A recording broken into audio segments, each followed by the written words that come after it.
It's now my honor and pleasure to introduce Joe Quintanilla, our Vice President of Development at National Braille Press. Wait 1 minute, Joe, I'm not done.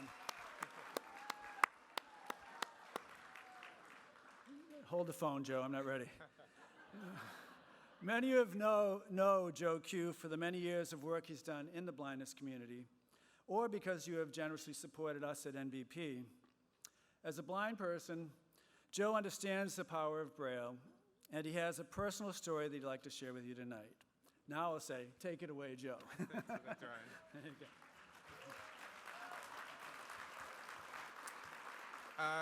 Thank you, Brian, and for those who haven't met me yet, consider yourself lucky for now. But actually, I hope we do meet, because that would mean that we're working together to bring more books to blind children. I was born with a condition called retinitis pigmentosa, and at the age of 5, I was diagnosed with this condition. I had some functional vision. I could read letters that were about an inch big, and I was learning how to read Braille when I was in 2nd grade, learning how to type. But at that age, I was a pretty stubborn person. Some might say I'm still pretty stubborn. And I had this awful notion that being blind was bad. Reading Braille was bad. I wanted to use my eyes to read, and that I should be able to use my eyes to read. So I used something called a CCTV, where you put your book or page under it, and it magnifies the letters to about 3 inches big. And I did okay through 5th, 6th grade, and I did pretty well with math on it, and I got into accelerated classes, intensive studies program in Cambridge. But then my vision deteriorated much faster than all of us would have expected, and I couldn't use the CCTV to functionally read anymore. I could use it for math, but I couldn't use it to read. And the teachers at the time thought, well, Joe's already in pretty intense classes. It would take too long to get his books in Braille, and it would take too long for him to really learn it. So we'll give him books on tape. So I became an auditory learner from that point forward. But when it really hit me that this was a mistake, that not having Braille was a big deficit to my future, is when I was a senior in college, and I was interested in pursuing my passion of being on radio. I wanted to be your on-air evening drive personality. I had a radio show at Boston College for 3 years, and I went to do a demo so that I could shop my voice around. And I thought I had the most exceptional memory at the time. And I thought that anything that someone records, I will memorize to the T. So I went to do that demo. I read a script from a company called Boston Scientific, and I moved the words around. To me, it sounded fine. But the audio engineer said to me, Joe, you put the word "the" in the wrong spot in that sentence. And I kept doing this. And then the engineer said, Joe, you know when you get paid to read a script, you got to read what's on the script. And he said, why don't I do this? I'll feed you the lines through your headphones, and you can repeat it.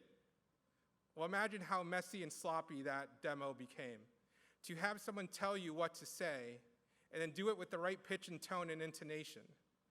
I think that demo is in a Charles River somewhere.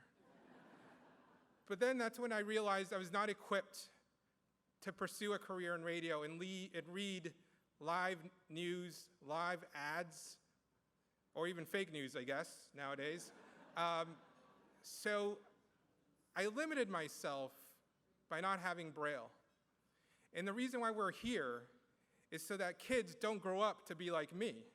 We want kids to have Braille so that nothing limits them other than their interest in a particular item or career or school. And for me, when I came to work at National Braille Press for 6 years ago, the Read Books program really appealed to me because I wish that my family had had that program 30 some odd years ago. That program fosters not only in the child how to learn Braille at elementary levels, but also for the parents to learn Braille. We also now do books in Spanish in Braille that we didn't have 30 some odd years ago. So for me, my passion to be at National Braille Press is that kids should never have teachers tell them or their parents be told that it's too late. It's faster if you get them the books on tape or now digital recording. Easiest and fastest is not always the right way to go. And for me, I want to raise as much money with all of you so that all the blind kids that we serve will have books available to them well into their future. And this is really the stepping stone for their future in education. I am happy to say that I'm a significantly better Braille reader than I was 30 some odd years ago. I no longer get told, thank you. I no longer get told that I write like I speak.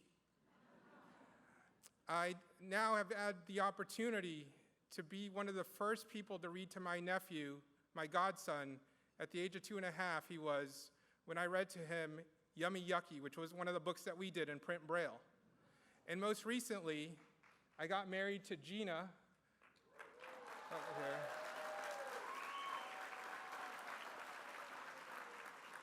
I'm Joe Q, she's GQ.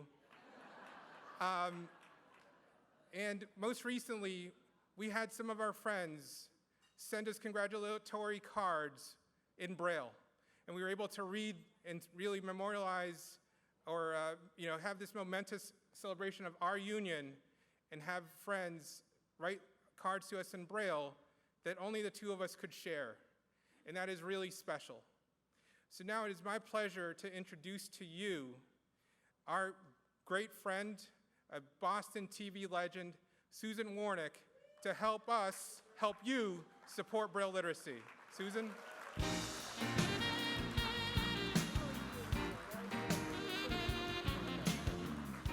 Ladies and gentlemen, let's hear it for Joe Q. Come on! You have been amazing. You are a role model. You are wonderful. You are terrific. And I'm so glad you didn't have a career in radio or television, because then I might not have. Gina, congratulations, honey. Stand up and say hello to everybody. This is Gina. Thank you, Joe. Thank you.